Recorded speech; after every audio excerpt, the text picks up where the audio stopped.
और बड़ी खबर यह कि देश में पिछले हफ्ते कोरोना का नया वेरिएंट B7 मिला है। B7 वेरिएंट के 4 मामले मिले हैं। सरकार की अब इस वेरिएंट पर करीब से नजर रखी हुई है सरकार। साथ ही विदेश से आ रहे लोगों की टेस्टिंग भी शुरू कर दी गई है। बड़ी खबर इस वक्त की, कोरोना को लेकर चीन में लगातार कोरोना के मामले बढ़ रहे हैं, मौतों की तादाद वहां पर बढ़ने लगी है। और अब बड़ी खबर यह है कि देश में कोरोना का नया वेरिएंट मिला है, B7 वेरिएंट मिला है।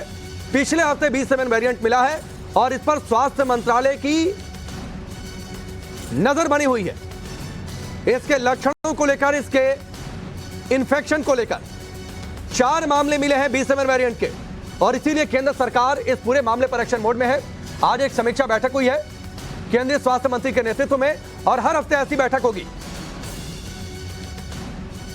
इसके साथ ही केंद्र सरकार ने यह भी जरूरत महसूस की है कि कोरोना गाइडलाइंस का पालन शुरू हो।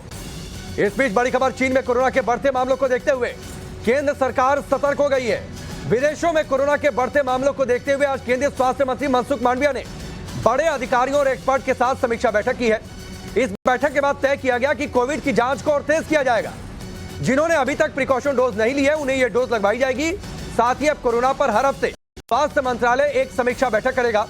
हालांकि कोई नई गाइडलाइंस अभी जारी नहीं की गई है। इसके इन्फेक्शन रेट को लेकर आगे नजर रखी जाएगी और उसके बाद जरूरत हुई तो भविष्य में कोई नई गाइडलाइंस आ सकती है।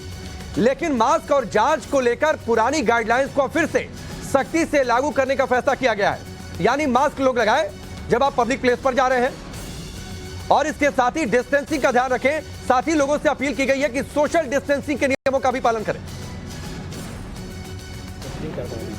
हो सकता है और 90% चांस है कि शायद ये नॉन कोविड होगा, लेकिन अगर हमने अर्ली डिटेक्शन करनी है तो तभी करेंगे, कोई टेस्ट करवाएंगे। तो एक अपील भी है और सिस्टम भी इसको प्रोत्साहित करेगा कि टेस्टिंग हो, टेस्टिंग बढ़े। अपील करेंगे कि प्रिकॉशन डोज जिसको नहीं लगी है वो ले लीजिए। ये भारत की पेंडेमिक रिस्पांस का एक पिलर है, पॉलिसी है, वैक्सीन अवेलेबल हैं, तो उसको तरफ जाइए। और पर्टिकुलरली जो हमारे सिटीजन्स, सीनियर सिटीजन्स हैं, वो कोई छूट गए हैं प्रिकॉशन डोज से, तो हमेशा की तरह जैसे हम पहले भी अपील करते थे कि उनका हमें ज्यादा ख्याल करना है। सीनियर सिटीजन्स क्योंकि वल्नरेबल हैं और बीमारी वाले व्यक्ति वल्नरेबल ज्यादा होते हैं, तो ये खासकर उनके लिए अपील है कि हम क्राउडेड प्लेस में हैं, चाहे बाहर, जैसे मैं अब क्राउडिंग में आ गया हूं तो मुझे मास्क लगाना है।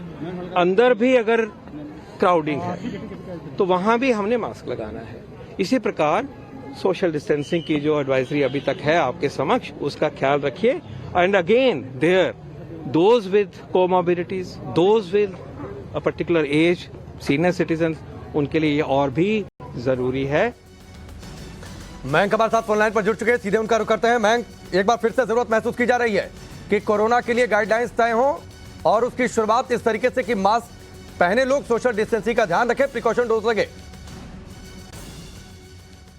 जी देखिए, जब से चाइना में वापस से एक कोरोना की नई लहर आई है, जिससे कि हम रिपोर्ट्स में पढ़ रहे हैं कि वहाँ के जो शमशान घाट है वहाँ पे लंबी कतारें लग रही हैं, तब से इंडियन जो भारतीय जो पॉलिसी मेकर्स हैं उनके ऊपर भी ये प्रेशर है कि वो समझें कि कितना सीरियस ये BF जो सब वेरिएंट है ओमिक्रॉन वेरिएंट का, ये कितना सीरियस है। और इसी के हिसाब से जब ये फाइंड हुई तो इसके बाद ही एक हाई लेवल मीटिंग आज हुई है हेल्थ मिनिस्ट्री में, जिसको कि जो हेल्थ मिनिस्टर मनसुख मांडविया उन्होंने ही चेयर किया और उन्होंने बताया सबको और उनको ब्रीफिंग दी गई हेल्थ सेक्रेटरीज के द्वारा जो इस पूरे मामले पे नजर बनाए हुए हैं। और उनका सबका कहना है कि जो हमारा मेन रिस्पांस है वो उसमें सबसे पहले प्रिकॉशनरी डोज है, क्योंकि आप ध्यान रखें कि चाइना में जो प्रिकॉशनरी डोज था उसको ठीक तरीके से, जो वैक्सीन थे उसको ठीक तरीके से इम्प्लीमेंट नहीं किया गया था।